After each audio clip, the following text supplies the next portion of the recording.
Oke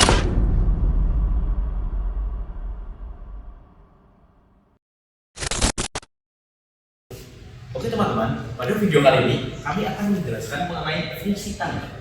Apa sih fungsi tangga? Fungsi tangga yaitu suatu fungsi yang biasanya dituliskan sebagai fx itu memiliki grafik fungsi berbentuk interval-interval yang sejajar. Nah, di video kali ini kami akan menjelaskan fungsi tangga yang dibedakan menjadi dua. Yang pertama yaitu fungsi atap atau ceiling function. Yang kedua yaitu fungsi lantai atau floor function. Buat tahu materi-materi berikut, silahkan simak video ini sampai habis ya teman-teman. Halo teman-teman, bersama saya Fadila Sahrani. Di sini saya akan membahas tentang fungsi tangga, salah satunya yaitu fungsi lantai. Kita mulai dari definisi fungsi lantai ya. Fungsi lantai dari X ditulis seperti berikut, yaitu ada kurung sikut tapi tidak ada atasnya, karena di mana fungsi lantai itu berada di bawah, jadi hanya ada garis bawahnya saja yang dibaca fungsi lantai dari X. Menyatakan bilangan bulat terbesar yang kurang dari atau sama dengan X. Misal X adalah bilangan real, M adalah bilangan bulat, dan Z adalah himpunan bilangan bulat. Fungsi lantai dapat didefinisikan sebagai berikut. Fungsi lantai X adalah bilangan bulat maksimal yang kurang dari atau sama dengan X.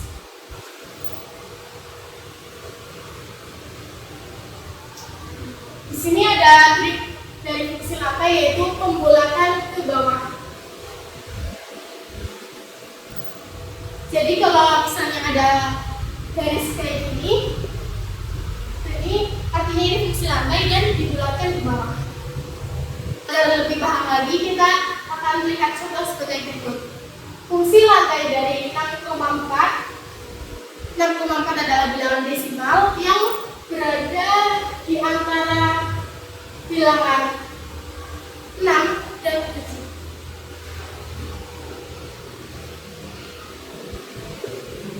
Nah, karena fungsi lantai adalah dibulatkan ke bawah, jadi 6,4 ini fungsi lantainya adalah 6. Terus itu ada fungsi lantai dari min 4,5, di mana berada di antara bilangan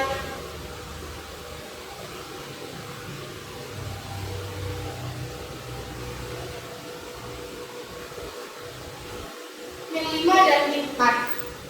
Nah, karena dibulatkan ke bawah, maka jawabannya ada 5. Kenapa bisa ada 5? Karena kalau min itu, kalau angkanya lebih besar, artinya itu lebih kecil.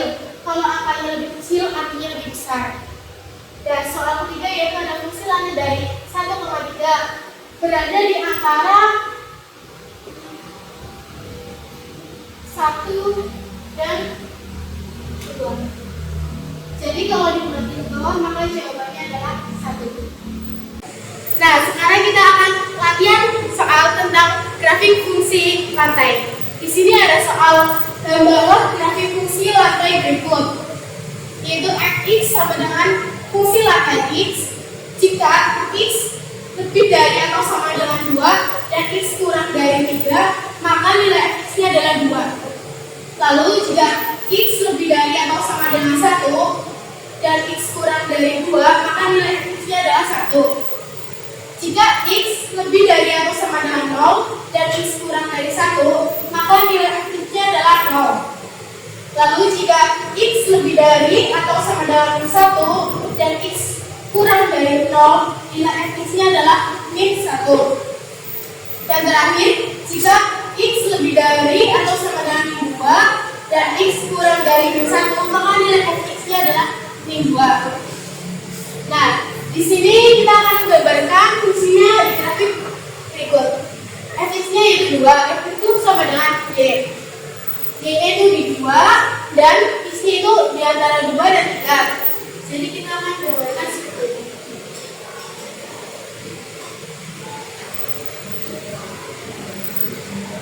seperti ini.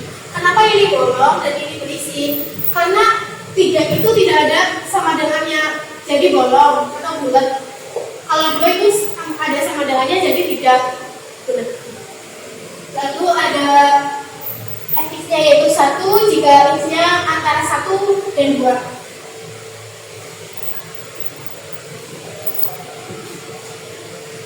Nah, grafiknya akan seperti ini. Lalu ada X-nya yaitu 0 jika X-nya di antara 0 dan 1.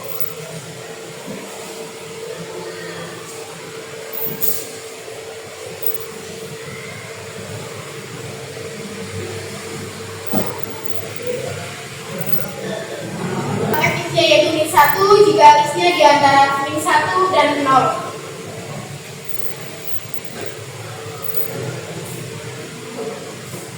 Yang terakhir yaitu ada X-nya atau Y-nya itu min 2 dan X-nya di antara min 2 dan min 1.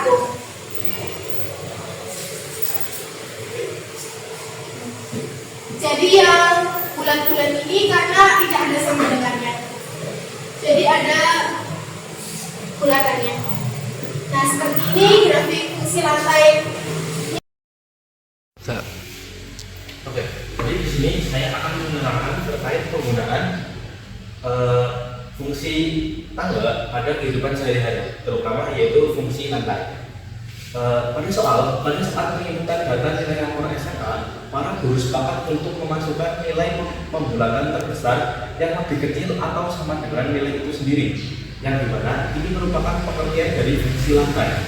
Kemudian, jika Tommy memiliki nilai bulat matematika ditambah nilai bulat biologi ditambah nilai asli biologi sama dengan 263,8 dan nilai asli matematika ditambah nilai asli biologi dikurangi nilai bulat matematika sama dengan 88,4, maka berapa nilai bulat matematika dan biologi milik Tommy? Oke, jadi di sini yang perlu kita garis bawahi adalah nilai bulat itu sudah pasti akan berbentuk seperti ini. Nah, ini pasti nilainya itu pasti bulat. Kemudian jika nilai asli, kita tidak bisa mengetahui apakah ini benar-benar bilangan bulat atau justru dia masih memiliki koma atau desimal di belakangnya. Maka dari itu kita akan membuat persamaannya atau permisalannya terlebih dahulu. Pertama kita akan misalkan untuk nilai bulat matematika. Nilai bulat matematika kita misalkan dengan log X sama dengan nilai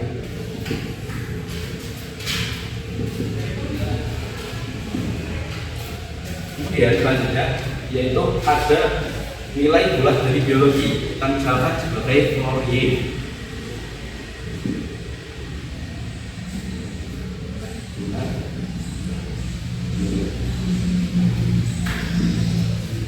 Di bawahnya ada nilai asli biologi. Nilai asli biologi ini belum bisa kita ketahui apakah ini bentuknya desimal atau bilangan bulat. Maka dari itu kita langsung tuliskan saja itu sebagai Y, yaitu nilai asli.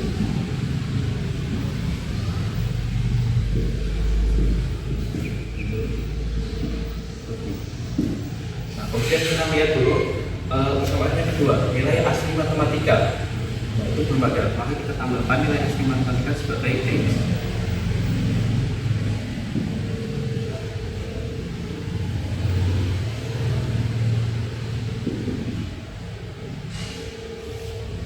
Nilai asli matematika ditambah nilai asli biologi sudah ada, dikurangi nilai bulat matematika sudah ada, sama dengan 88,4. Nah, kemudian kita buat persamaannya. Oke, kita selesai. Oke, selanjutnya kita buat persamaannya terlebih dahulu. Di sini Tommy memiliki nilai bulat matematika. Nah, kita sudah misalkan itu sebagai log X. Kita tambahkan di sini log X. Selanjutnya nilai bulat matematika ditambah nilai bulat biologi yaitu log Y. Kita tambahkan log Y. Kemudian ditambah dengan nilai asli biologi yaitu Y.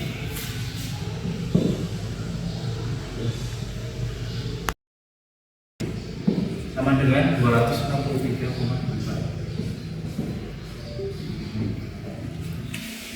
Nah, ini persamaan yang pertama.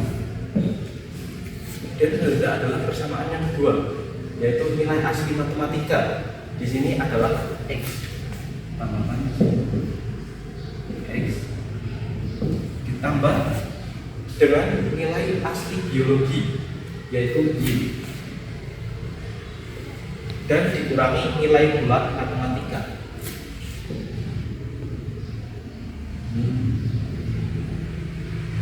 Min floor x 88,1.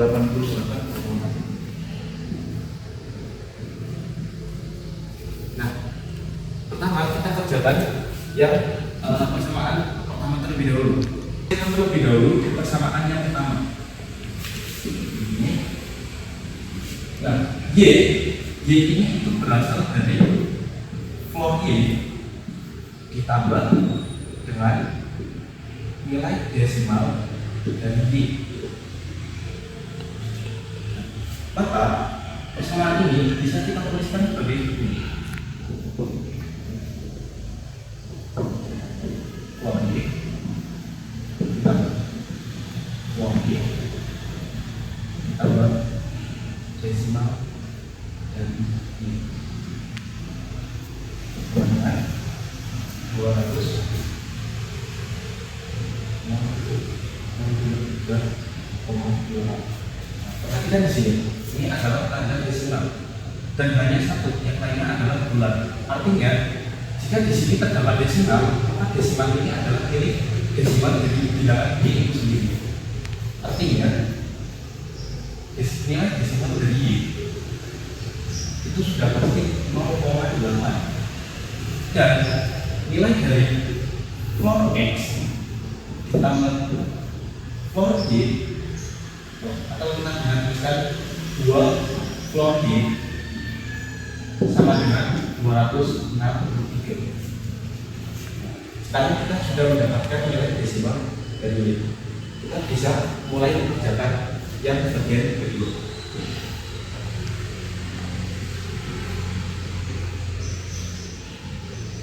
Di sini terdapat nilai x ditambah y min floor x sama dengan 88,4. Di sini terdapat nilai x dan juga floor dari x dengan tanda ini. Jika kita buat seperti ini, maka nilai x itu sama dengan floor x ditambah dengan nilai desimal dari x.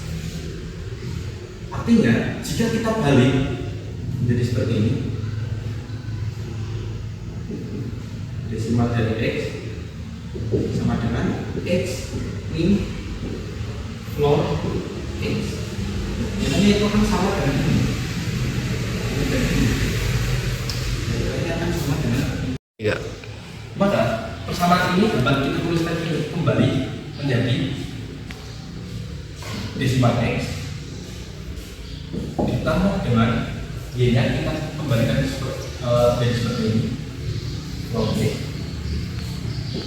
ditambah dengan desimal dari y sama dengan 88,4. Nah, kemudian di sini kita sudah tahu nilai dari desimal y yaitu 0,8. Maka langsung kita masukkan saja desimal x tambah floor y tambah 0,8 sama dengan 88,4. Langsung kita pindah luas x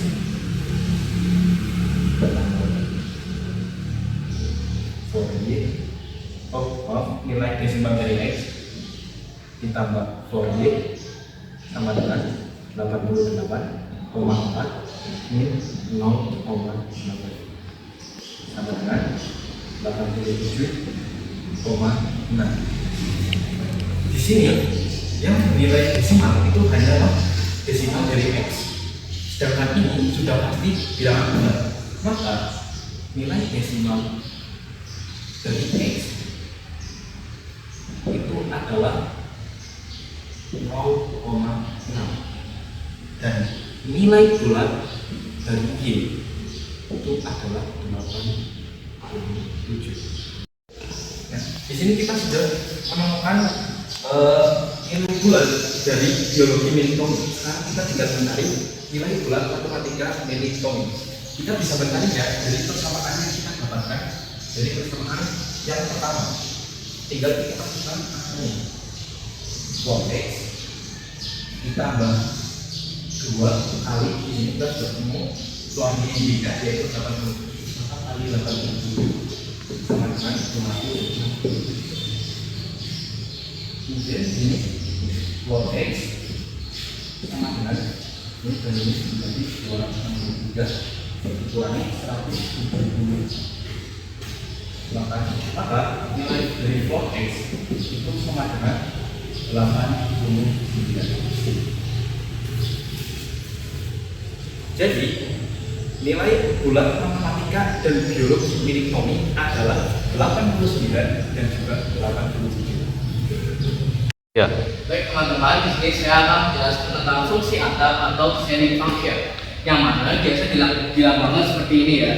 Di sini kayak ada otaknya gitu kan di atas x. Nah, scaling function itu biasanya digunakan untuk memetakan bilangan real x ke bilangan bulat terkecil yang lebih dari atau sama dengan x. Atau secara matematis bisa dituliskan sebagai ini ya teman-teman. Nah, biar gak bingung kita langsung aja ke contohnya nih. Misalkan aku punya bilangan x itu 3,6. Nah, jika 3,6 ini aku masukkan ke scaling function, maka dia akan berbentuk seperti ini. Sesuai pengertiannya, fungsi ini digunakan untuk memetakan bilangan real x ke bilangan bulat terkecil lebih dari atau sama dengan x. Nah, di sini para nilai x-nya 3,6, maka bilangan bulat terkecil yang lebih dari 3,6 itu adalah 4. Sampai sini teman-teman sudah paham belum? Kalau belum, saya kasih contoh gini. Misalkan di sini saya punya bilangan 5,2. Nah, 5,2 jika kita bulatkan ke bilangan yang terkecil yang mana lebih dari atau sama dengan 5,2, maka bilangan tersebut adalah 6. Sampai sini paham? Nah, gimana kalau misalkan bilangannya itu udah bulat? Misalkan kita ambil saja 7. Nah, jika bilangan sudah bulat, maka jika kita ingin membulatkan bilangan ini menurut scaling function, maka nilainya akan sama dengan x, alias jadi tidak akan berubah, yaitu tetap saja 7. Gitu. Nah, kurang lebihnya begitu. Sekarang kita akan coba menggambar fungsi atap. Baik teman-teman, di sini kita akan mencoba mencari grafik dari fungsi atap pada interval x lebih dari 1 dengan x kurang dari sama dengan 6. Nah, di sini untuk mencari nilai nilai y-nya, kita perlu memecah interval ini jadi satu persatu seperti ini. Ya, di sini sudah memecah semuanya sampai ke 6. Nah, terus untuk pembulatannya seperti apa? Untuk pembulatannya seperti ini. Misalkan kita lihat dulu nilai interval yang pertama ini. Nah, di sini kan diketahui bahwa nilai x-nya itu lebih dari 1 atau kurang dari 1 dan 2. Maka nilai yang termasuk nilai x yang termasuk dalam interval ini kita ambil saja contohnya misalkan 1,5. Ya. Nah, seperti yang sudah saya contohkan tadi, jika kita punya nilai 1,5 dibulatkan ke atas menurut scaling function, maka nilainya adalah 2. Ya kan? Maka di sini nilainya itu adalah 2. Nah, hal ini juga berlaku sama ke 1, 2, 3, 4 interval lainnya. Jika kita bulatkan ke atas nilai x ini, maka nilai adalah 3. Dan ini adalah 4, yang ini adalah 5, dan yang ini adalah 6. Sampai sini paham? Oke, kalau udah paham kita langsung saja untuk bagian gambarnya. Baik teman-teman, gambar grafiknya kita mulai dari interval pertama ya. Di sini diketahui bahwa nilai y-nya adalah 2. Nanti kita akan gambar di sini. Nah, nilai 1 karena dia lebih dari x tidak ada sama dengan, maka nilai 1 tidak termasuk. Jadi kita bolongin saja di sini. Ini ya, nilainya 2, bisa 1, kita bolongin. Nah, terus 2 kan termasuk karena dia sama dengan, maka di sini kita beri tanda penuh. Ya, kita bulatkan penuh. Ini kita lakukan serupa pada 4 interval lainnya. Kita mulai dari yang interval 3. Sini karena 2 tidak termasuk kita bolongin. Nah, karena 3 termasuk maka kita kasih 2 terpenuh. Tarik garis. Sama, yang 4 juga sama seperti itu. Di yang 4 karena 3 tidak termasuk nanti kita bolongin. Karena 4 yang termasuk kita beri 2 terpenuh. Tarik garis. Ini kita sudah lakukan juga yang sama. Karena nilai 4 itu tidak termasuk, maka kita beri golongan. Karena nilai termasuk kita beri terpenuh. Nah, yang terakhir yang 6, karena nilai 5 yang tidak termasuk, maka kita beri sama, ini kita beri golongan juga. Nah, karena nilai termasuk kita beri 2 terpenuh. Nah, di sini sudah sesuai ya. Interval pertama dia nilai Y-nya sama dengan 2, interval kedua nilai Y-nya sama dengan 3, interval ketiga nilai Y-nya sama dengan 4, interval keempat nilai Y-nya sama dengan 5, dan interval kelima nilai Y-nya sama dengan 6. Baik teman-teman, mungkin segitu saja yang bisa saya sampaikan soal fungsi atap. Semangat terus dalam belajar. Salam matematika. Dengan saya Alisa Asrafifah, saya akan menjelaskan contoh soal fungsi atap. Nah, di sini tuh ada soal. Sebuah tempat penyewaan taman bermain menerapkan aturan sebagai berikut. Untuk 1 jam pertama dikenakan biaya sebesar 20.000. Jika melebihi 1 jam sampai 2 jam membayar 40.000. Dan jika melebihi 2 jam sampai batas 3 jam, penyewa diharuskan membayar 60.000. Dan aturan berlaku untuk jam-jam berikutnya. Buatlah tabel, grafik, dan fungsi terkait permasalahan tersebut. Tentukan juga berapa jam maksimal Andi dapat menyewa taman bermain di tempat tersebut jika dia memiliki uang 125.000. Nah, itu contoh soal fungsi atap. Karena kalau di sini si Andi itu menyewa 1 jam sampai 2 jam, dia itu membayar 40.000. Nah, kita buat ini dulu ya tabelnya. Untuk yang atas aku untuk yang atas kita buat waktu ya. Dengan 1 jam. Dan yang bawah ini biaya dengan satuan rupiah. Jika Andi ini menyewa 0 jam, maka Andi membayar 0 jam. Jika Andi menyewa 1 jam pertama, dikenakan biaya sebesar 20.000. Nah, jika Andi menyewa 1 sampai 2 jam, membayar 40.000. Dan jika Andi menyewa 3 jam, membayar 60.000. Dan jika Andi menyewa 4 jam, 20 dikali 4 yaitu 80.000. Dan jika Andi menyewa 5 jam, 20 dikali 5 100.000. Ini tuh termasuk fungsi atap. Kenapa? Karena misalnya Andi ini menyewa dengan rentang waktu 0 sampai 1 jam, si Andi ini membayar 20.000. Contoh nih, si Andi ini menyewa 30 menit, berarti dia tetap membayar 20.000. Nah, jadi yang kedua kita buat grafiknya ya. Nah, kita ibaratkan sumbu X-nya ini adalah jamnya dan sumbu Y-nya ini adalah biayanya. Nah, jika si Andi ini menyewa dengan rentang waktu 0 sampai 1 jam, si Andi ini membayar 20.000. Jika si Andi menyewa dengan rentang waktu 1 sampai 2 jam, si Andi membayar 40.000. Jika si Andi menyewa dengan rentang waktu 2 sampai 3 jam, maka biayanya 60.000. Jika si Andi menyewa 3 sampai 4 jam, maka biayanya 80.000. Dan jika si Andi menyewa 4 sampai 5 jam, maka biayanya 100.000.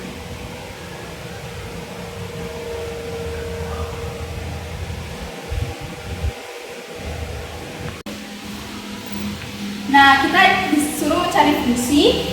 Jika ini si Andi mempunyai uang 125.000, si Andi ini bisa menyewa berapa jam, gitu kan? Nah, ini fungsinya itu seperti ini. Fx sama dengan 20.000 dikali urutan ke atas. Maksudnya dari urutan ke atas yaitu jika misalnya si Andi ini menyewa 1,3 jam, berarti kan urutan ke atas jadi 2 jam kan? Jadi 20.000 dikali 2 jam sama dengan 40.000. 150.000. Nah, kalau fx-nya ini 125.000 sama dengan 20.000 dikali x-nya, tadi kita dapatnya itu dihapus. Jadi kita kan mencari x-nya ya. X-nya itu dicoret, nolnya di 125 dibagi 20 itu sama dengan 6,25. Nah, tapi 6,25 ini kalau dibuatkan kanvas kan jadi 7 jam. Kalau 7 jam itu kan berarti 20 dikali 7 kan 140. Sedangkan uang Andi itu cuma 125.000, berarti kan uang Andi kurang. Nah, jadi fungsi yang benar yang ini. Jadi 6 jam. Kenapa 6 jam? Karena kalau 6 jam itu dibulatkan tetap 6 jam. 6 jam dikali 20 itu kan 120.000. Jadi uang Andi udah kurang.